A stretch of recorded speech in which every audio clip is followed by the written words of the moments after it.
sa mata. Baduy? Mga batang pariwala sa ngayon, mga walang future. Puro lakwatsa, geng-geng, di naman. Walang magandang influensya yan. Ini-influensyan yung mga bata sa labas na gumawa pa ng masama. Imbis na, nandun lang sa loob ng bahay. Feeling hustler, pero palamunin. Kasi feeling nila mga hustler sila, pero hindi naman talaga. Mga palamunin, kumbaga.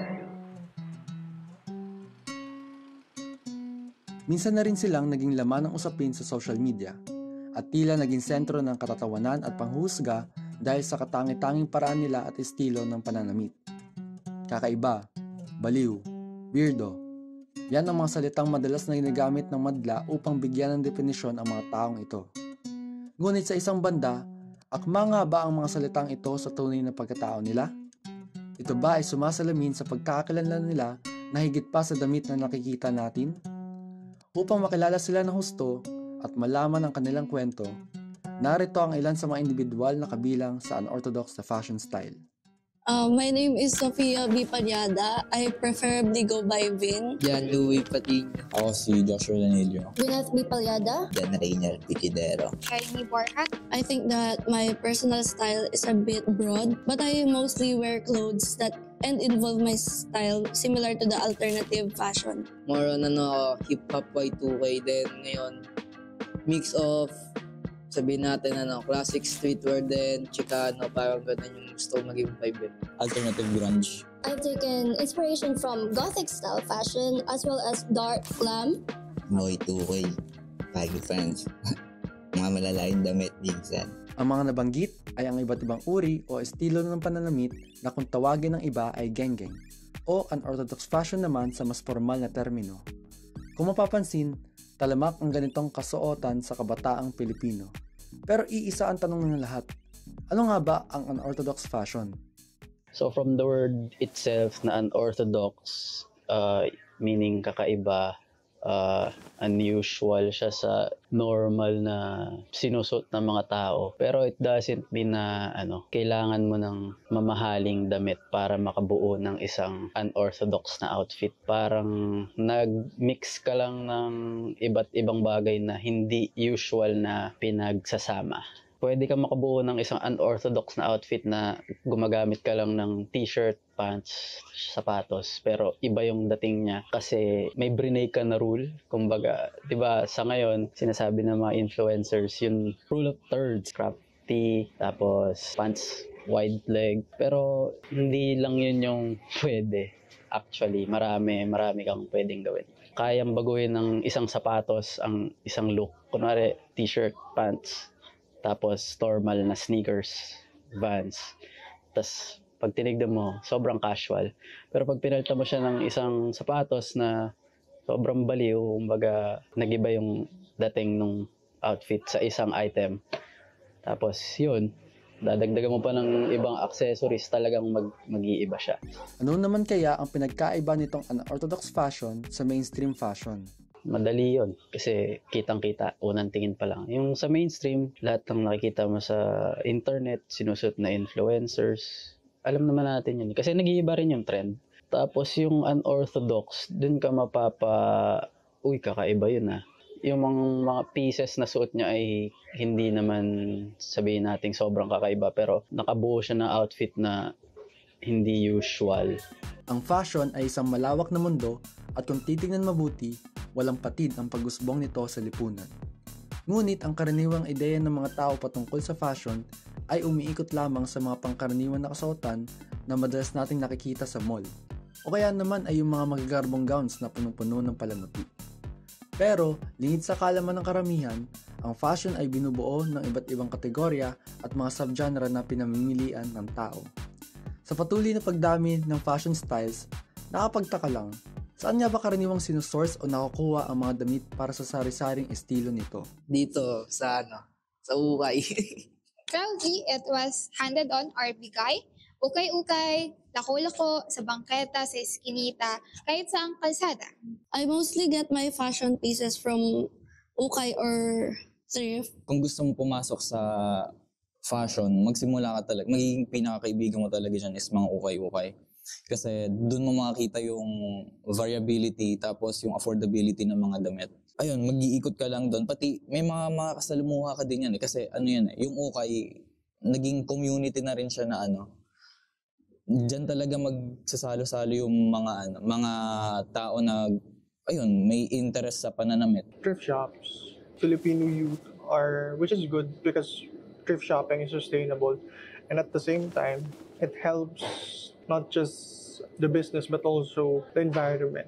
The fashion industry is a big proponent when it comes to not being sustainable. So yeah. Actually, pag nag-uukay ako, tinitignan ko kung hindi ko alam eh. May specific kasi akong hindi ko alam kung matatawag mong gift yun or something. Pero kapag may nakikita ko, kunyari ito, kahit hindi ko naman gusto talaga, sabihin ko na, ay parang may potential siya sa sa style ko. Or like, pwede ko siyang magamit. Hindi man ngayon, hindi man this year, baka in the next few years, ganun. Wala, ganun lang ako maghanap ng mga damit. Kapag namimili ako ng mga damit, pag lumalabas, I'm actually meticulous about choosing my outfit kasi minsan, sobrang indecisive ko talaga. Thought process ko siguro if it's something that catches my eye, kapag tumitingin ako sa mirror and parang iniisip ko na, okay na to, so ito na yung susuotin ko. Tapos, I just pair it with a lot of layering. Kunwari, I pair it with coats, stockings, or even accessories.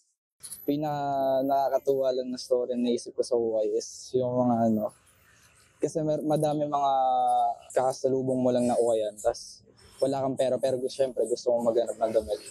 Papadaan ka, tapos meron na akong nakita sa isang section na parang taguan, may mga hidden stash nga tawag nila sa stash ng damit na tinatago nila, alam nila maganda pero di nila kayang bilhin ngayon, kaya itatago nila. Ayun, nakahanap ako ng stash ng ng random na nakita ko lang. Tapos binili ko. Nakakatuwa lang na may ganun din iba't ibang senaryo talaga na makakasalubong kahit sa ukayan na kahit hindi mo sila nakaka-interact. Alam, mo lang. Masabi mo lang kung ano yung parang storya doon kahit sa hidden stash na yun lang. Sa mga nakaraang panahon, kapansin-pansin ng pag-usbong ng unorthodox fashion dito sa Pilipinas. Ayon sa blog post ng Civic Science, humigit kumulang 68% ng kabataang Gen Z ang sumusubaybay at sumusunod sa mga usong pananamit. Kabilang dito ang mga estilo gaya ng streetwear, avant-garde, DIY, goth at iba pang pumapailalim sa kategorya ng unorthodox fashion. Ayon pa sa isa pang blog post, malaking bahagi ng henerasyong ito ang mas pinapahalagan ang mga estilong may pagka-eccentric, na siyang nagpapakita kung gaano na naging komprehensibo at malawak ang panlasa ng kabataan pagdating sa pananamit. Kaugnay nito, nagsisilbing daan naman ng fashion sa pag-express at pagpapakilala ng sarili. Tinutulungan nito ang mga individual, lalo na ang kabataan, na may parating ang kanilang pagkatao at saloobin sa iba. Para naman magkaroon ng sense of self ko dun sa piece na binubuo ko. Kasi ang ginagawa ko pag mananamit ako is iniisa-isa ko yung mga pieces na susuotin ko, parang kung ano yung babagay dun sa top, kung ano yung babagay sa pants, kung ano yung sapatos na babagay, or kung meron pa akong accessories na mapapatong. Tapos minsan naman, madalas merong individual pieces dun na direct reference dun sa mga interest ko, parang kunyari sa pins, sa mga accessories na necklaces, tas bracelets, ganun, parang let's say galing siya sa favorite artist ko, sa favorite show ko. Tas ayun, parang makikita mo dun yung personality ko. Unorthodox fashion is distinctive and revolutionary because it expresses individuality and challenges social norms. Personally, it's important because it allows people to convey their own art of expression. I feel confident, like I have the freedom to share my unique flair with others. I also feel honored to be photographed in my own style. Hindi lahat ng kabataan sumusunod sa uso. may ilan na sinusubok baguhin ang definisyon ng normal, fashion at ng self-expression. Ngunit sa tuwing lumalabas sila, dala ng forma ang mabibigat na tingin, mga bulong, at mga salitang minsan ay masakit pakinggan. Narito ang ilan sa paningin ng publiko at kung paano nila nakikita ang unorthodox na fashion ng kabataang Pilipino. Masakit sa mata. Actually, for me, okay lang siya. Kung yung mga nagsusuot din yan is kumbaga may manner. However, alam naman natin, hindi sila hindi sila well-mannered. Minsan magulo sila sa mga mall, nakikita ko. Kasi it's about fashion. Kahit sa ibang bansa, may mga ganyang pormahan. But hindi lahat. Pero, pag yung Pilipino na nagsuot, nagiging iba po yung image. Kasi, dahil sa sa term, iba, yung mga Bisaya, ang term na Bisaya. Hindi tama. Masakit sa mata. Hindi maganda kasi nakapalda na sila. O tama ba naman yun na makita mo nakapalda na rin yung lalaki? Pera lang kung bading yan. O, yung maganda. Lalaki, suot ka ng panglalaki. Oo. Para magsuot ka ng pangbabae. Ang pangit alam mo, pangit tignan. Yun lang. Sa akin, para respetuhan hindi sila ng mga kabataan, proper outfit sila. Outfit, yun. So, for instance, when it comes to conservative families or maybe in conservative institutions like the school, they expect you to dress and adhere to their uniform policies. And unfortunately, we will have to, okay? But I believe that you shouldn't shine away from your identity. You will find the right platform and the right context, the right places in order for you to express who you are. So admittedly, it's difficult for such institutions or for you to veer away from such institutions. But there will be the right moments, the right context, the right places, etc. You don't have to completely hide who you are. Pag nananamit ako, parang pag mag-skate kami, kaya may mga dala kami skateboard, may mga makikita rin sa damit namin yung mga madalas na sinusuot sa skate scene. Kaya minsan naman may mga occasions na parang pagpupunta kami ng mall, pag meron kaming tinatambayan na isang spot sa kung saan man, pinagbabawalan agad kami kasi iniisip agad na parang magugulo kami doon, makakasira kami. When I was a kid, I always tried to hide my identity because being different before, even though up until now, is kind of odd or kakaiba ka sa mata ng mga tao. But yet, I realized na being yourself is nothing to be ashamed of.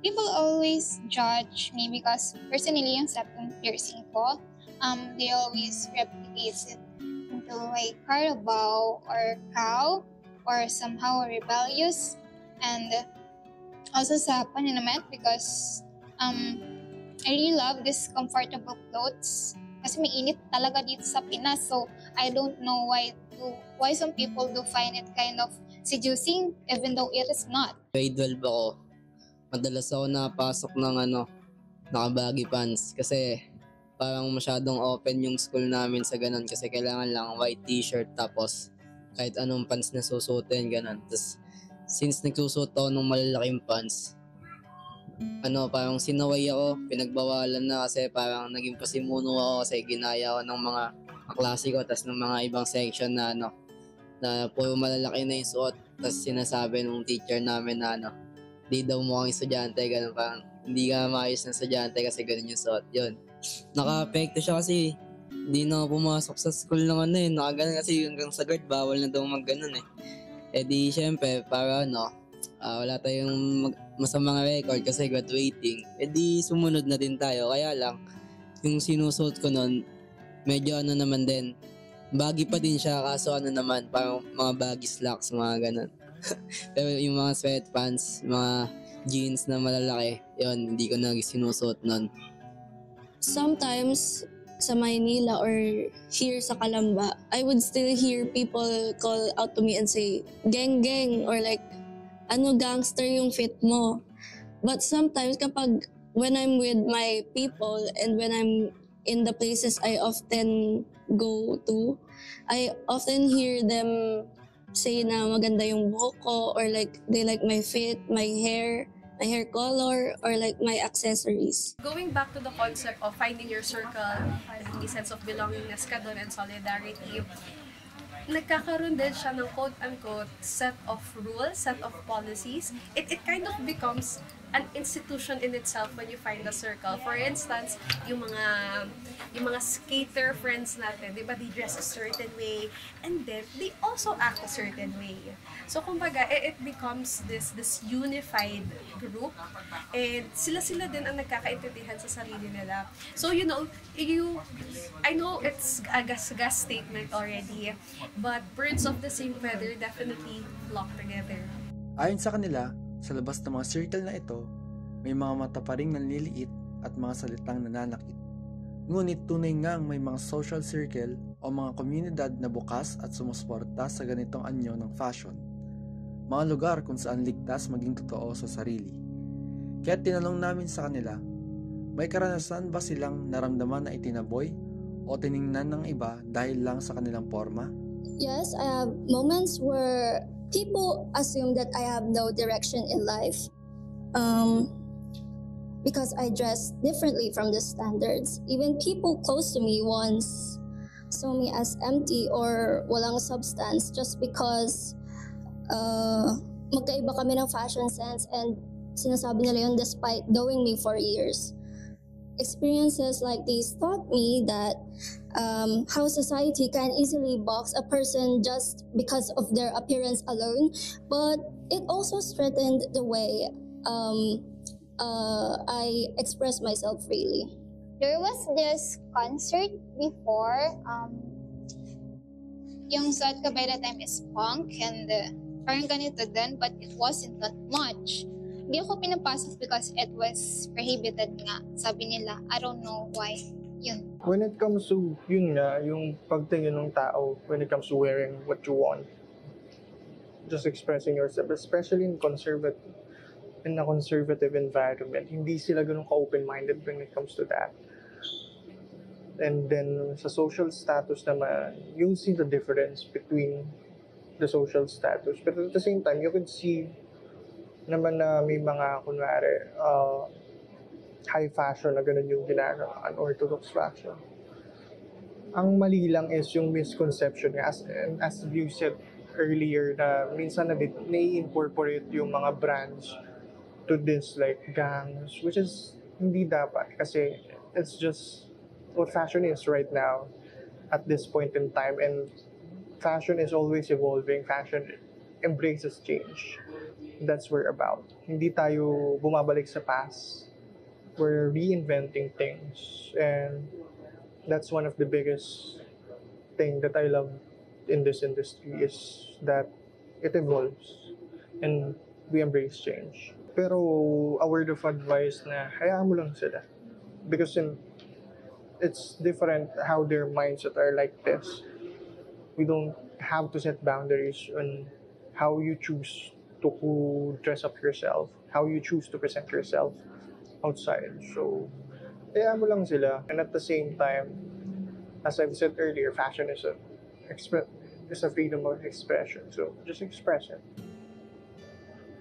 Hindi talaga natin may iwasan yung mga taong mahilig mag-side comments, and alam nyo na yung meron talagang may masasabi about the way you dress, about the way you look, and ayun, siguro isa yun sa mga challenges ko kasi napapalibutan ako ng mga taong ganon.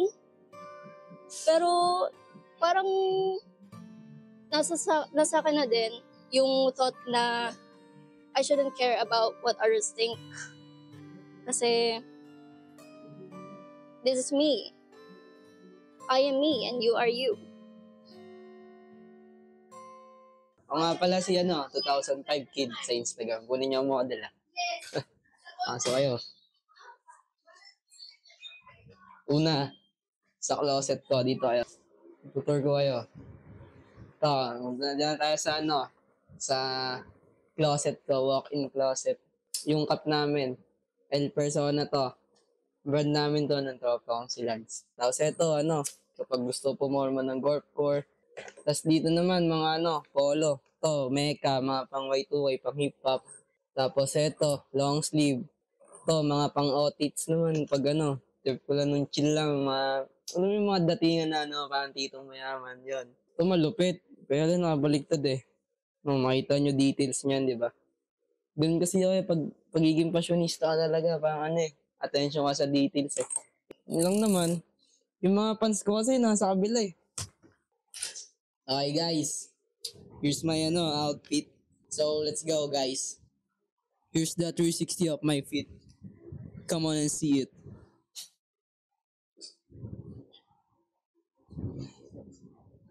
So guys, let's go.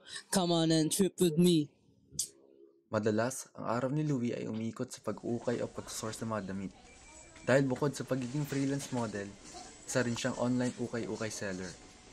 Ayon kay Louie, may mga pagkakataon na minsan halos buong araw siya sa mga ukayan, lalo kapag wala siyang pasok sa eskwelahan. Ang mga nakukuha naman niya sa ukayan ay kadalasan niya rin ginagamit sa mga photoshoots niya. Kuha ako ng T-tool para sa skateboard. Tapos medyas ko.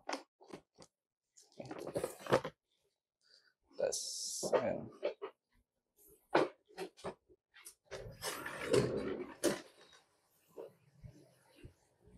Sana pa madalas, itong dalawang sapatos lang ginagamit ko, yung mga bugbog na. Ito, isa may butas na. Kasi kakaskate. Tapos, ito, siguro ito muna gagamitin ko kasi ito trip ko.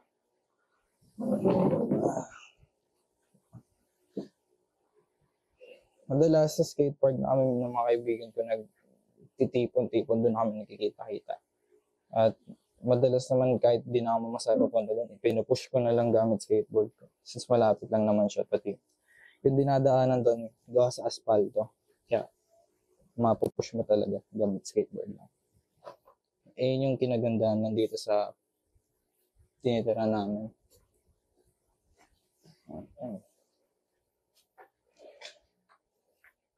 Para naman kay Joshua, ang pag-i-skate kasama ang kanyang mga kaibigan ang madalas na aktibidad at libangan niya para sa araw. Ito na rin ang nagsisilbing bonding nilang magtotropa, ika nila. Kung mapapansin, malalaking damit talaga ang karaniwang sinusot nila dahil sa parang ito, mas nagiging komportable daw sila gumalaw at mas maaliwalas rin daw ito kumpara sa masisikip o regular fitting na damit. Sa kanila, higit ang mga damit na ito sa forma at ekspresyon. Ito ay may ginagampanan rin na tungkulin sa kung paano sila gumalaw at magsagawa ng mga kakaibang skate tricks. Sa kasalukuyan, mas lalong na pag-iigting ng mga formang katulad ng kala Joshua ang ekspresyon ng sarili. Dahil sa pamamagitan nito, nakikita ng iba't ibang tao kung paano ba ihayag ng mga skaters ang kultura at sense of fashion na meron sila. Bukod pa dito, nagsisilbi rin nilang kasangga ang kanilang estilo ng fashion sa pagpapalawig ng kanilang kumpiyansa sa sarili. Ang paraan nila ng pananamit ay siyang tanda na hindi lamang ito akto ng pagporma, kundi pagsasabuhay ng kultura na kanilang kinagisnan at patuloy na binubuo pa para sa mga susunod pang henerasyon. Tawagin na nilang kakaiba, pero sa kanila, ito ang payak na representasyon ng panloob nilang anyo. Ito ang bumubuo sa kanila. At bagamat impluwensya ito ng skateboarding na eksena, dito naman nila nahanap ang tunay na saya at bersyon ng kanilang sarili. Ang magkapatid na Vin at Gwyneth ay madalas namang dumadalo ng mga underground music gigs. Ayon sa kanila, malaking parte ang musika sa kanilang buhay. Bukod sa pakikinig, dito rin sila nakakilala ng mga bagong kaibigan na madalas ay kapares nila ng mga interest. Magulo at maingay man ang kadalasang estado ng mga ganitong kaganapan, na-enjoy pa rin nila ito sapagkat dito nila nararamdaman ang tunay na pagtanggap at tinutulungan rin sila nito sa lubos sa pagkakakilala sa sarili. Sa huli, para sa magkapatid, ang musika at mga pagdiriwang katulad nito ay sa isang paraan representasyon ng mga aspeto at interes nila bilang isang individual. Para sa akin, to be a Filipino youth today ay parang maging leader. Kasi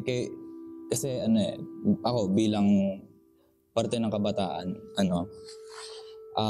ramdam ko yung parang impact ko sa sa bansa natin, kahit sa buong mundo, sabihin natin. And sa kahit anong aspect ng, let's say, sa fashion, sa politika, ganun. And sa atin talaga manggagaling pati magbubuo nga yung mga panibagong ideas. Kasi tayo yung parang merong, gawa ng age natin, tayo yung parang may pinakamatagal pati pinakamahabang creative freedom. Kaya tayo talaga yung magiging driving force ng pagbabago. Kaya ayun, marami na tayo nakikitang iba't ibang branches ng fashion. Pati kaya nag-stem yung unorthodox fashion style. I believe young people in the Philippines play a huge role in shaping these conversations because, first of all, they are unafraid to experiment, and they're also not afraid to challenge the standard. They use fashion as a statement and platform for self-expression and cultural dialogues within this society. Sobrang kudos to these individuals who are unafraid to express themselves as they are, because they're unafraid to really let their personality shine through their fashion style. Admittedly, some of them might feel alienated, like they're deviants, because it's very niche kasi yung kanilang fashion choices. They go out of the norm. So, sobrang, actually, as I mentioned, galing nila. And so, if these are individuals who can definitively say, this is how I want to dress myself, then they know who they are already. So again, more than veering away from these individuals with unconventional fashion, they should be commended, applauded even, because as I mentioned, they definitely know who they are, and they're unafraid to express it. Tuloy lang, explore lang ng explore. Then, para doon naman sa mga hindi, pwede nyong subukan, maghanap kayo ng, kung trip nyo lang talaga kasi wala namang pumipilit sa inyo. Magsimula kayo sa mga medyo madali pa bago kayo yung sumagad talaga, kasi maninibago kayo. Pag talaga hindi ka komportable sa suot mo, hindi ka talaga mag-i-enjoy. So, pa unti-unti, piece by piece, tapos enjoy. Hindi lang puro forma at paglalakwatsa ang tinututukan ng mga taong nagpupumarte sa unorthodox fashion style. Sa kabila ng pambabatikos ay tuloy nilang ibinawagayway ang kanilang simbolo ng individualidad, katapangan ihayag ang sarili, karakter at paghamon sa status quo sa pamamagitan ng pagiging progresibo. Inihikayat namin ang publiko na umunawa, magbigay galang, bukas ng isip, kasi kahit anong mangyari, damit lang yan.